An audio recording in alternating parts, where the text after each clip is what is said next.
오늘날 한국 교회에서 돈이나 성적인 범죄를 한 목사들을 교단과 노회에서 제대로 꾸짖거나 처리하지 못하니까 교회 안에 문제가 발생하면 노회, 상회에 그 재판을 신청하거든요. 우리 교회 우리 목사님이 이러이러한 범죄를 하였으니 노회에서 징계를 해주시고 뭐 다른 목사님 뭐 이렇게 청빙해 주시던가 뭐 이렇게 해 주십시오 이렇게 올린단 말이에요. 그 노회 재판국이 열려요. 그러면 재판국 목사님들은 그 범죄한 목사님과 동기 동창 뭐 학교 선후배 관계 평소 노회니까 지역 노회니까 또 얼마나 친해요. 목사들은 또 목사 편이거든요. 그 많은 노회에서 이 재판이 그 일반 성도들이 원하는 수준으로 되지 않아요. 무혐의 처리하고 뭐 문제없다 처리해 버리고. 그럼 이 목사님은 무죄 판정을 받았으니 자기 교회 의기양양 범죄한 목사인데 다시 돌아와 가지고 자기를 반대하고 뭐 노회 고발한 그 교인들을 치리하고 뭐 쫓아내고 그러면서 교회들이 굉장히 그 큰 고통을 일어나는 교회들이 많거든요. 그러면 안 되는 거죠. 이 말씀 비추어 보면 그러면 안 되는 거죠. 교회에서 목사님들이 목회를 성실하게 하면 존경하고 잘못하면 견제할 수 있어야 돼요. 그게 건강한 교회예요.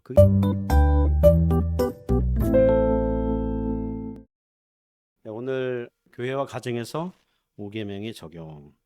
디모데가 에베소 있죠. 소아시아죠. 지금 더 왼쪽에 여러분 보실 때 왼쪽에는 그리스 지역이고요. 오른쪽 여기는 터키, 오늘날 튀르키예 그쪽 지역인데 에베소 있는 지역을 소아시아라고 하거든요.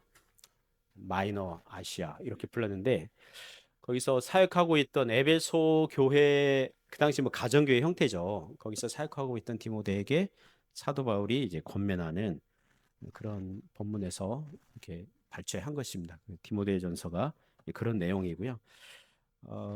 그 오늘 본문에는 교회 내 나이든 교인들을 어떻게 대할 것이냐, 그리고 혼자 된 과부들, 미망인들을 어떻게 대할 것이냐, 그리고 교회 장로들을 어떻게 대우할 것이냐 이런 말씀하고 있습니다. 그래서 이 이른바 10계명 중에서 다섯 번째 계명 내 부모를 공경하라 이 계명에 대해서 이 교회와 가정에서 실천할 수 있는 그런 부분들을 교훈하고 있는 말씀입니다. 몇 가지 교훈으로 은혜를 나누려고 합니다. 첫 번째는 교회 안에서 노인 교인들을 부모처럼 대하라는 것입니다. 1절 2절에서 교훈합니다. 같이 읽어요. 늙은이를 꾸짖지 말고 권하되 아버지에게 하듯하며 젊은이에게는 형제에게 하듯하고 늙은 여자에게는 어머니에게 하듯하며 젊은 여자에게는 온전히 깨끗함으로 자매에게 하듯하라. 아멘. 자, 1절 2절 보시면 교회 안에 다양한 연령층 교인들을 어떻게 이 젊은 목사 디모데가 대해야 될지 이제 권면하는 건데 오늘은 어버이 주일이니까 그 나이든 노인 교인들을 어떻게 대해야 하느냐 이거 중점으로 보려고 합니다. 1절 2절 보시면 성경 번역이 좀 아쉬운 지점이 있죠. 뭐냐 하면 노인들을 뭐라고 불러요? 늙은이. 2절에 나이든 여자 교인을 늙은 여자. 어때요, 어감이? 어, 오늘날 남자 노인들에게 늙은이라고 불러보세요, 아마. 여자 교인에게 늙은 여자 이렇게 불러보세요. 굉장히 화를 내실걸요. 문화가 점이 아닌데 성경 번역이 문화를 따라가지 못한 그런 예들 중에 하나입니다. 공동 번역 현대인의 성경 번역 보니까 나이 많은 남자, 나이 많은 여자 이렇게 했더라고요. 그게 더 나은 것 같아요. 지난 주말에 중고등부 수련회를 했는데 조별 발표인가 하여튼간 애들이 즉석에서 뭐 별명을 붙이고 뭐 애들 소개를 하고 하는데 고등학교 1학년 학생이 이제 발표를 하는 거예요. 근데 고등학교 2학년 자기보다 한 학년 높잖아요. 그 한 학년 높은 학생에게 뭐라고 별명 붙였는지 아세요? 늙은이, 늙은이. 한 살 높았다고 늙은이. 아마 우리 중고등부 학생들이 우리 애를 보면 뭐라고 부를까요? 아주 늙은이 뭐 이렇게 보지 않을까. 그런데 노인 또는 나이 많은 이렇게 번역하는 게 더 좋을 겁니다. 1, 2절 분위기를 보니까 디모데가 목회하는 교회에서 이 노인 교인들이 뭔가 잘못한 일을 하고 행동을 한 것 같아요. 그럴 때에 교회 지도자, 또 목사 또는 장로라는 직분들이 그 노인 교인들을 대할 때에 꾸짖지 말고 하대하지 말고 무시하지 말고 업신여기지 말고 고압적인 자세로 그렇게 하지 말고 친절하게 권면하라.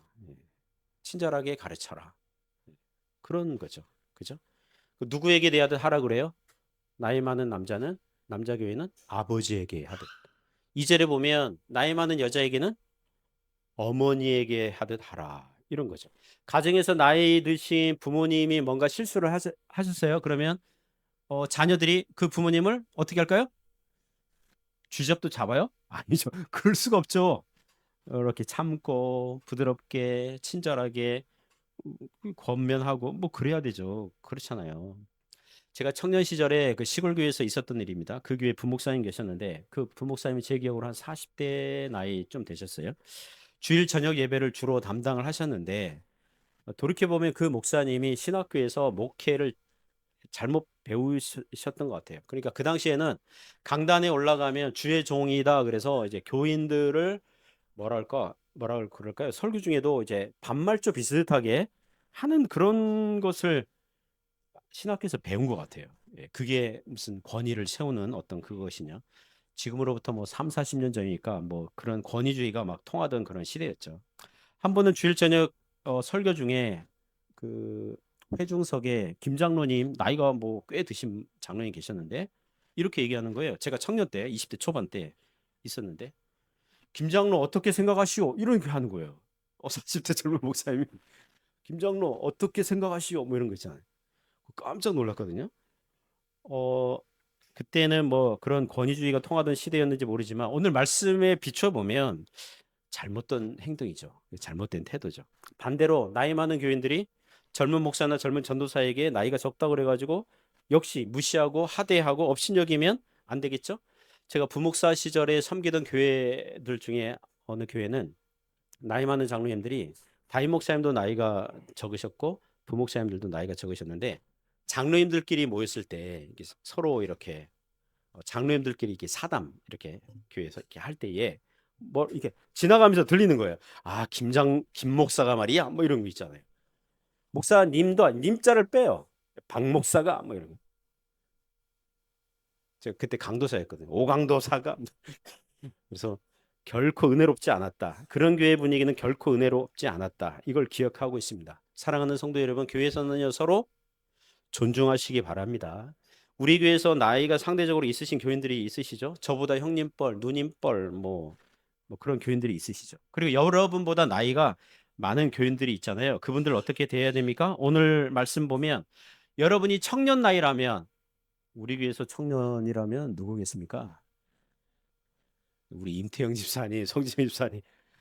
여러분 그 청년 나이 때 보니까 아빠 엄마 뻘이다 나이대가. 그러면 어떻게 해요? 누구에게 대하듯? 아버지와 어머니에게 대하듯. 그죠? 여러분 입장에서 형님 뻘, 누님 뻘, 오빠 뻘이다 그러면 형님 대하듯, 누님 대하듯, 오라버니 대하듯 그렇게 하셔야 되는 거죠. 여러분 이런 질문할 수 있습니다. 목사님 나이가 벼슬입니까? 예? 교회에서 진리가 우선이 돼야 되지. 지금 어느 시대인데 나이 들먹이면서 뭐 존중해 달라고 이거 일종의 꼰대 문화 아닙니까? 교회가 이 유교, 이 꼰대 문화 그게 우선되면 되겠습니까? 진리가 우선돼야죠. 이렇게 질문하는 분이 있을 수 있습니다. 물론 교회는 진리의 기둥과 터예요. 그래서 진리 앞에서는 나이 많고 적고 이거 중요하지 않아요. 19세기 종교개혁을 일으켰던 마틴 루터가 몇 살 때 종교개혁 일으켰는지 아세요? 비텐베르크 성당의 게시판에 95개조 면벌부, 면죄부 이 반박 게시판을 딱 올린 때가 34살입니다.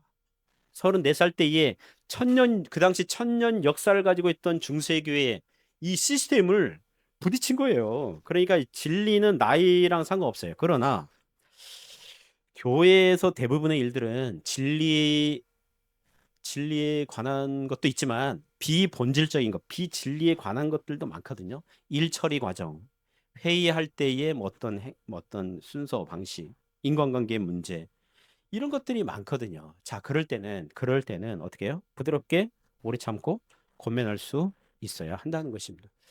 레위기서 19장 32절 보시면 이런 말씀이 있습니다. 같이 읽습니다. 너는 샌 머리 앞에서 일어서고 노인의 얼굴을 공경하며 내 하나님을 경외하라. 나는 여호와이니라. 자, 샘머리가 뭡니까? 머리가 샜어요. 하얗게 됐어요. 그런 성도 앞에서는 어떻게 하라고요? 물론 요새는 염색 기술이 발달이 돼서 샘머리가 거의 안 보이는데요. 나이가 있으신 분은 존경하라는 거예요. 공경하라는 거예요. 그게 하나님을 경외하는 그런 방식 중에 하나인 것입니다. 자, 우리 교회당에서 여러분이 예배 드리려고 왔는데 예배 전에 오셨어요. 딱 자리에 앉았습니다. 근데 뒤이어서 여러분보다 나이 많은 교인이 딱 들어와요. 그래서 인사를 할 때 앉아서 악수하면서 인사해요? 아니면 일어서서 인사해야 돼요? 나이가 적은 분은 일어서시기 바랍니다. 반응이 안 좋습니다. 반응이 쎄합니다. 일어서세요. 그러니까 일어나는 흉내라도 하세요. 일어나는 흉내라도. 그게 예의예요. 예의. 그리고 악수할 때 예배 끝났어요. 서로 악수하잖아요. 그죠? 예배 전에 인사 못했으면 서로 악수할 때 어떻게 해야 돼요? 나이 많은 교인과 나이 적은 교인이 서로 악수하면서 인사할 때 고개를 누가 더 꺾어야 돼요? 목사님 왜 이렇게 꼰대예요? 아니 꼰대 아니에요. 이거는 예의예요. 인사 예절이라고요. 누가 더 고개를 숙여야 돼요? 나이 적은 쪽이에요. 나이 적은 쪽이에요. 어, 장로님 반갑습니다. 이럴 수는 없잖아요. 이거 숙여야 되는 거죠. 예. 오늘 설교하는데 이 반응이 별로 안 좋습니다. 이게 제가 다닌 신학교에서 일종의 불문율이 하나 있었습니다. 좋은 전통인데요. 강의 시간이 됐습니다. 학생들이 먼저 와서 강의 준비해요. 자리에 앉아 있습니다. 교수님이 이렇게 강의실에 딱 들어오시잖아요. 그러면 앉아있던 학생들이 전부 자리에서 일어납니다. 다 일어나요. 제가 1학년 때요. 그 선배들로부터 그렇게 해야 된다 이런 학교의 전통이다 그래가지고 처음에는 야 이거 일제 제국 시대 이 잔재 아닌가 막 이렇게 젊은 전도사님들이 그런데 그게 좋더라고요. 예, 어떤 예절, 예의, 존중의 표시로 그랬습니다. 그리고 학교를 방문하는 교수님 또 목사님들 있잖아요. 모른다고요. 학생들은 모르죠. 그분들이 모르죠. 하지만 딱 보니 연배가 있으신 목사님들이나 교수님들 학교 방문하지 않습니까? 학교 교정에서 만나면 어떻게 할까요? 인사합니다. 고개 숙이고 인사하고 몰라도 안녕하세요 이렇게 그게 전통이었어요. 전통. 지금 생각하면 참 좋은 전통이었습니다. 우리 교회는 나이대가 비교적 젊다고 물론 중장년 있지만 계시지만 좀 젊은 편에 속할 수 있습니다. 왜냐하면 한국 교회 가면 노인 교인들이 굉장히 많으시거든요. 여러분이 나중에 한국 교회를 다니게 될 텐데 교회 안에서 노인 교인들을 만나면 어떻게 대하라고요? 부모님 나이뻘 되는 교인들 만나면 아버지에게 어머니에게 하듯 하라는 것입니다. 제가 신학교 때 목회학 시간에 그 선배 목사님들이 가끔 일일 강사로 오셔서 이제 그 가르치실 때 이런 조언을 한 적이 있습니다. 우리 다 젊은 전도사들이었잖아요. 그 교회에서 노인 교인들을 만나면 예배 끝나면 막 이렇게 인사하고 뭐 이러잖아요. 저희한테 이렇게 주문했어요. 목례 이렇게 고개만 뭐 허리만 숙이지 말고 어떻게 하라고요? 악수하라고. 특히 나이 드신 분들은 악수하라고. 왜 그래야 돼요? 그러니까 그러니까 혼자 지내시는 또는 부부가 있지만 자녀들이 1년에 몇 번 안 오는 그런 구조잖아요. 지금 한국이. 그러니까 이 젊은 전도사님들 또 젊은 목사님들이 이렇게 손잡아드리고 악수해드리고 이러면 굉장히 그분들이 좋아하신다는 거예요. 그게 일종의 예절, 인사, 또 존중 이런 표시로 있었다는 것입니다. 사랑하는 성도 여러분, 우리는 하나님께 칭찬받기 위해서 부모 공경하라는 5계명의 순종과 실천과 적용을 거칠애가 아니라 마음으로 나이 드신 교인들을 존중하는 그런 태도로 보여주시기를 주님의 이름으로 축복합니다. 두 번째 기호는 가정에서 부모를 도우라는 것입니다. 가정에서 자녀들은 경제적으로 어려운 부모를 도우라. 3절부터 6절 내용이 교훈하는데요. 먼저 3절 보시면 3절만 읽어볼까요? 참 과부인 과부를 존대하라. 참 과부. 그러니까 교회의 구제 대상이 되는 과부들을 이렇게 지칭했어요. 목사님 그러면 과부면 다 같은 과부지. 참 과부가 있고 뭐 가짜 과부가 있습니까? 가짜 과부가 아니라 참 과부와 또 어떤 과부들이 있습니까? 일반 과부들이 있는 거죠. 일반 과부들이 있는 거죠. 잘 들어보세요. 사도행전 6장에는 히브리파 과부, 헬라파 과부를 구제 대상이었던 이런 내용들을 알 수가 있습니다. 이 당시는 일부 일처제, 그러니까 일부 다처제, 일부 다처제 문화에서 남편과 사별하거나 또는 남편이 버리거나 하는 그런 여자들이 꽤 있었기 때문에 생존이 어려운 그런 과부들이 있었거든요. 구약 성경에서도 이제 도와야 되는, 보호해야 되는 대상 세 계층 부류가 있죠. 고아, 과부, 나그네. 그죠? 그 초대교회에서도 이 과부들을 돕는 구제 사역을 하고 있었다는 것입니다.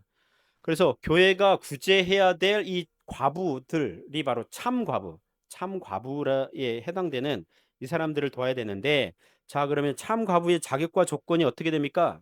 4절 보시면 4절만 읽어보겠습니다. 만일 어떤 과부에게 자녀나 손자들이 있거든 그들로 먼저 자기 집에서 효를 행하여 부모에게 보답하기를 배우게 하라. 이것이 하나님 앞에 받으실 만한 것이니라. 자, 4절 보니까 참 과부가 어떤 사람들인지 알겠죠? 참 과부는 자녀와 손자가 있다는 거예요, 없다는 거예요? 없는 사람들. 있는 사람들은 자식과 손자들이 과부된 그 엄마나 할머니를 도우면 되고, 그런데 참 과부는 자녀와 손자들이 없어요. 도와줄, 생존에 이게 생활을 도와줄 그런 자식과 손자도 없는 그런 사람들인 거예요.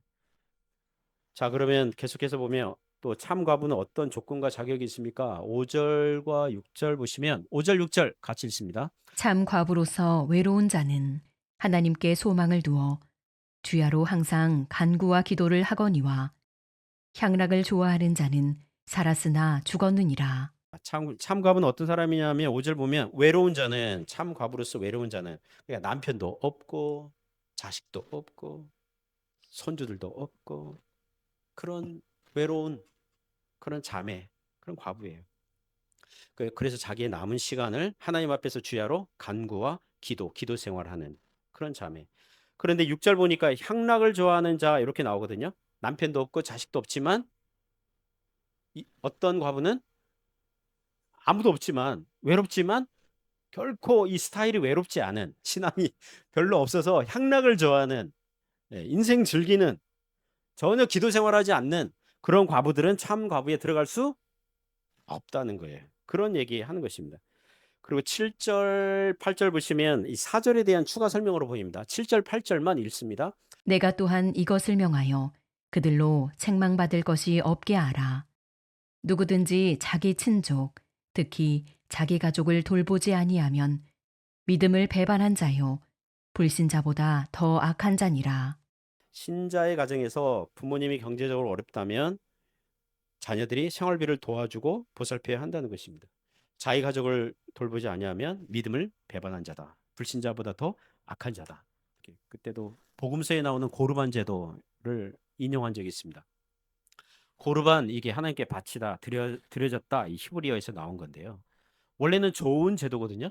하나님께 헌신된, 드리는, 인생 살 거야, 이런 사람이 하면 되는데, 자, 이 자녀가 있습니다. 다 큰 성년이에요. 재정도, 이렇게 돈도 좀 재물도 있습니다. 근데 자기 부모가 나이가 많고 병들었습니다. 경제적으로 굉장히 어려워요. 근데 그 부모에게 돈 쓰기 아까운 거예요. 그래서 뭐 합니까? 랍비에게 가서 고르반, 내 전 재산을 하나님께 드리겠습니다, 이렇게 맹세 서약을 합니다. 그런데 이 율법의 빈틈 노린 거죠. 뭐냐 하면 언제 드린다는 건 얘기하지 않아. 언제까지 드리겠습니다, 이건 얘기하지 않아요. 그러니까 죽을 때까지 자기 마음대로 다 자기 재물을 사용하다가 나머지 잔잔바리 그 재물을 하나님께 드려도 그 고르반 제도 된다, 이렇게 그 당시 율법 교사들이 가르쳤기 때문에 그 부모가 내가 어려우니 좀 도와줄래? 그럼 아빠 엄마, 나는 하나님께 내 전 재산을 다 드렸기 때문에 아빠 엄마에게 줄 수 없어요, 도와드릴 수 없어요, 이거 하나님 거예요, 건들면 안 돼요, 그러면서 지 마음대로 자기 재물을 막 써요. 이러한 이 고르반 제도를 악용하는 사람들이 있었기 때문에 주님께서 책망하신 그런 사건이 있습니다. 이렇게 하면 안 되는 거죠. 이렇게 하면 안 되는 거죠. 그죠? 회피용, 불효하려고 하는 회피용으로, 도구용으로 그렇게 쓰면 안 되는 거죠. 요새 우리나라 경제는 부모 세대가 자녀 세대보다 더 부자인 세대입니다. 그래서 웬만한 가정에 부모들이 더 부해요. 자녀들이 좀 더 어렵죠. 그래서 어떤 가정에 어떤 일들이 일어나냐면 캥거루족 있죠. 캥거루, 그, 그 엄마 그 호주머니에 아기 캥거루 있던 캥거루족들이 있어요. 예. 자녀들이 나이가 들어도 집에서 안 떠나요. 안 떠나요. 자녀들이 철이 들어서 경제적인 독립을 해서 스스로 자립심으로 살아간다면 요즘 시대에 그것 역시 좋은 효도가 되는 줄 압니다. 오늘 본문으로 돌아와서 계속해서 참 과부에 대한 자격과 조건에 대한 말씀입니다. 9절부터 10절 보시면 9절과 10절 같이 읽습니다. 과부로 명부에 올릴 자는 나이가 60이 덜 되지 아니하고 한 남편의 아내였던 자로서 선한 행실의 증거가 있어 혹은 자녀를 양육하며 혹은 나그네를 대접하며 혹은 성도들의 발을 씻으며 혹은 환난당한 자들을 구제하며 혹은 모든 선한 일을 행한 자라야 할 것이요. 자, 9절 10절 보니까 참 과부는 나이가 몇 살 넘어야 돼요? 60세 넘어야 돼요. 이 당시 60세는 오늘날 뭐 한국 평균 수명이 뭐 80대 초중반 막 그러잖아요. 이때는 정말 60 넘은다 이거 굉장히 노인인 거죠. 예, 노인인 거죠. 그리고 과거 전력이 한 남편의 아내였고 선한 행실의 증거가 있어야 되고 자녀 양육의 경험이 있어야 되고 또 신앙의 어떤 모델이 되는 나그네 대접 또 성도들의 발을 씻어주고 성도를 섬기는 어떤 상징적인 표현이죠. 환난당한 자를 구제한 적이 있었고 모든 선한 일을 행한 전력. 오늘날 식으로 얘기하면 교회에 참 과부 신청서 이렇게 할 때 자기 이력서에 이거 써야 되는 거죠. 이러이러이러한 또 우리 교회에서 또 이렇게 보고 왔던 게 있었겠죠. 그걸 하는 거죠. 자, 그러면 참 과부에 해당하지 않는 60이 안 된 젊은 과부들도 있을 거 아닙니까? 그죠? 11절부터 15절까지 나오는데요. 참 과부에 해당하지 않는 젊은 과부들 같이 통으로 읽어보겠습니다. 11절부터 15절. 젊은 과부는 올리지 말지니 이는 정욕으로 그리스도를 배반할 때에 시집가고자 함이니 처음 믿음을 저버렸으므로 정죄를 받느니라. 또 그들은 게으름을 익혀 집집으로 돌아다니고 게으를 뿐 아니라 쓸데없는 말을 하며 일을 만들며 마땅히 아니할 말을 하나니 그러므로 젊은이는 시집가서 아이를 낳고 집을 다스리고 대적에게 비방할 기회를 조금도 주지 말기를 원하노라. 이미 사탄에게 돌아간 자들도 있도다. 여기까지. 자, 11절부터 15절 이렇게 풀어서 요약을 해보니까 교회가 이전에는 이 디모데가 목회하는 교회에서 이전에 60이 안 된 젊은 과부들도 구제 대상으로 이게 도와주었던 적이 있었던 것 같아요. 맹세 서약을 받았는데 기도 생활하겠습니다. 봉사 생활하겠습니다. 그리고 재혼하지 않겠습니다. 이것도 있었던 것 같아요. 그런데 이 젊은 자매님들이 뭡니까? 믿든 믿지 않든 그런 남자들 가리지 않고 그냥 덜컥 결혼해 버리거나 또는 뭔가 음행을 하거나 그리고 집집마다 신방을 다닌다는 명분으로 집집마다 다니면서 뒷담화하고 가짜 뉴스 양산하고 서로 이간질시키고 그래서 교회가 큰 시험에 들곤 했던 것 같아요. 그래서 교회에서는 젊은 과부들은 참 과부 대상에 하면 안 된다. 구제 대상에서 빼고 젊은 과부들에게 권면하기를 차라리 시집 가서 아기를 낳고 성실하게 가정생활, 신앙생활을 하라. 이렇게 그게 유익하다. 이렇게 권면하라는 말씀입니다. 그러면서 16절에 4절과 7절, 8절에서 언급한 것을 다시 한번 강조합니다. 16절 말씀 읽습니다. 만일 믿는 여자에게 과부 친척이 있거든 자기가 도와주고 교회가 짐지지 않게 하라. 이는 참 과부를 도와주게 하려 함이라. 자, 60이 넘고 홀로 된 과부가 있는데 친자식, 친손자들이 없어요. 근데 촌수를 따지니까 가까운 친척, 예를 들면 조카가 있을 수 있고 그렇잖아요. 그죠? 사촌지간이 있을 수 있고 도울 힘이 있으면 그 과부 친척을 도와주어라. 교회가 짐지지 않도록. 교회가 참 과부에게 집중해서 구제할 수 있도록 도와주라. 이런 권면입니다.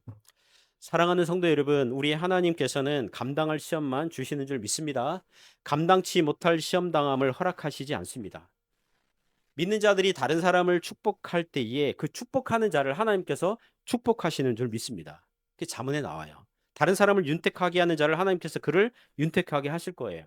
자신에게 주어진 재물을 다른 사람을 축복하도록 사용하는 신자에게 더 많은 재물을 주셔서 더 많은 사람들을 축복할 수 있도록 하시는 것입니다. 여러분, 이것이 기독교 신앙의 원리예요. 신자들이 지금 당장 이웃을 섬기지 아니하면, 사랑하지 아니하면, 돕지 아니하면 나중에 좀 재물이 많아지면 할 거야.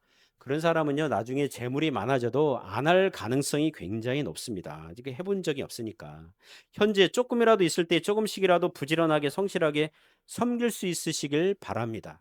받는 자보다 주는 자가 더 복됩니다. 이런 복된 인생 사시기를 축복합니다. 세 번째 교훈은 교회에서는 장로들을 존경하라고 합니다. 17절부터 20절에서 교훈합니다. 먼저 17절, 18절만 읽어볼까요? 잘 다스리는 장로들은 배나 존경할 자로 알되 말씀과 가르침에 수고하는 이들에게는 더욱 그리할 것이니라. 성경에 일러스되 곡식을 밟아 떠는 소의 입에 망을 씌우지 말라 하였고 또 일꾼이 그 삭슬 받는 것은 마땅하다 하였느니라. 자, 17절에 장로 나옵니다. 잘 보면 잘 다스리는 장로 한 다음에 바로 또 뭐라고 나옵니까? 말씀과 가르침에 수고하는 이들, 잘 다스리는, 그리고 말씀과 가르침에 수고하는 장로들. 그럼 오늘날 누구를 얘기합니까? 목사를 얘기합니다. 이 신약 성경에 장로, 감독, 목사 이렇게 나오는데요. 목사 직분에 많이 해당이 돼요. 물론 오늘날 장로교에서 가르치는 장로는 목사님이고요. 치리하는 교회를 다스리는 장로님들은 오늘날 우리 장로님들이시거든요. 그 장로 그룹을 향해서 얘기하는 거죠. 17절 보시면 배나 존경할 자로 알라. 이것은 앞에 문맥에서 과부를 교회에서 경제적으로 돕는 주제를 다루고 있었기 때문에 여기서 장로들을 배나 존경하라. 이 뜻은 뭐 심정적으로 뭐 심리적으로 더 존경하라 이런 뜻도 있겠지만 재정적으로 도와라 이런 뜻을 갖고 있습니다. 왜냐하면 18절에 재정과 관련된 구절을 바로 등장시키고 있거든요. 제가 설교 준비하면서 우리 교인들이 이게 목회자에게 사례를 더 달라는 뜻으로 받아들이면 오해하면 안 되는데 이러면서 설교 준비했는데 이 여기서 17절 18절의 이 장로 그룹은 오늘날 목사 직분에 해당한다 이렇게 보시면 됩니다. 18절 보시면 구약 성경 말씀을 인용합니다. 곡식 밟아 떠는 소의 입에 망을 씌우지 말라. 그리고 일꾼이 그 삭슬 받는 것이 마땅하다. 구약 시대 농사 수확을 할 때에 곡식 떠는 일을 할 때에 소의 힘을 빌어서 이 소가 이제 뭡니까 이제 그 수레나 뭐 이렇게 무거운 그거를 이렇게 할 때 막 곡식 막 떨고 막 이럴 때에 망 씌워버리면 어떻게 돼요? 곡식 좀 이렇게 놔두고 찌꺼기들을 좀 먹게 해줘야 되는데 망을 씌워버리면 못 먹잖아요. 일은 하는데 점점 힘이 없고 먹을 것 앞에 있고 못 먹고 힘 없고 일에 능률이 없고 그렇게 하지 말고 망을 씌우지 말고 배고프면 소가 일하다가 배고프면 먹을 수 있도록 그렇게 하라는 거죠. 복음을 전하는 자는 복음으로 말미암아 살도록 그렇게 하라는 것입니다. 구약 성경에서 성전 제도가 유지되도록 제사장과 레위인들은 그 이스라엘의 그런 다른 일반 지파들이 뭘 했습니까? 11조를 하게 했고 11조가 레위 지파에게 주면 레위 지파들은 그 11조에서 다시 11조를 띄어 가지고 제사장에게 주는 그래서 성전 제도가 유지되도록 했단 말입니다. 오늘날 교회 사역자들에게 교회에서 생활비를 주는 근거가 바로 거기에 있는 것입니다. 여러분 중에 저한테 이런 질문 할 수 있습니다. 설교 듣다가 목사님 교회가 재정적으로 어려울 수도 있잖아요. 교회들이 재정적으로 어려울 수 있으니 목사님에게 이제부터 사례를 주지 않을 테니 사명감으로 좀 일하시면서 스스로 자비량 직장 생활을 하거나 개인 사업하면서 재정 충당하면서 목회도 겸해서 해주시기 바랍니다. 그러면 제가 그 사례를 하나 드릴게요. 지금 중국 북쪽에서 선교 사역 하시던 지금은 추방이 되셨어요. 그래서 더 안심하고 말씀드릴 수 있습니다. 김씨성을 가진 선교사님이신데 북쪽에서 연변 쪽에서 참기름병 판매 사업을 했거든요. 하루는 다른 지역에 가서 성경 가르치고 있는데 소비자에게 전화 온 겁니다. 그 선교사님에게 참기름병 좀 몇 병 저기 배달해 달라고. 그런데 지금 다른 성이 있잖아요. 그래서 그 할 수 없잖아요. 그 비즈니스를 할 수 없잖아요. 그래서 어 그 참기름병 그걸 못 하지 않고 그냥 말씀 사역, 선교 사역 이게 집중했다고 그럽니다. 무슨 말씀이냐 하면 만일 선교 사역을 성실하게 하려면 참기름 사업 접어야 돼요. 참기름 사업을 성실하게 하려면 선교 사역을 접어야 돼요. 그러니까 그분은 참기름 사업은 비자를 얻기 위한 수단으로 가게 간판만 달아놓고 거의 망하기 직전 그런 수준으로만 계속 이게 장부상에 하여튼 뭐 오고 가고 있어야 되니까 그런 식으로만 했고 선교 사역에 집중했다는 것입니다.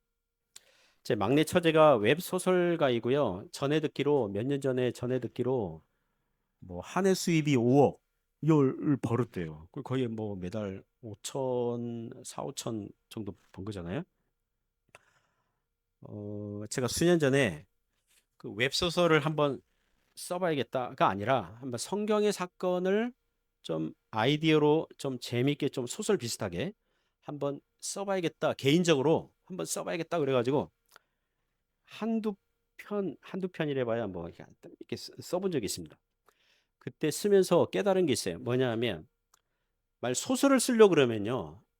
이 소설가는 이 소설이라는 가상 세계에 자기의 마음과 심리, 정신 상태 거기로 가야 돼. 거기로 가야 돼요. 또 인물들 속에 이렇게 들어가서 이입을 해가지고 집중해서 써야 돼요. 그러나 저는 당시 설교 준비하면 바로 다음날 매일 그 새벽기도에 설교 준비하고 또 성경 공부 준비하고 매주 설교를 준비해야 된단 말이에요.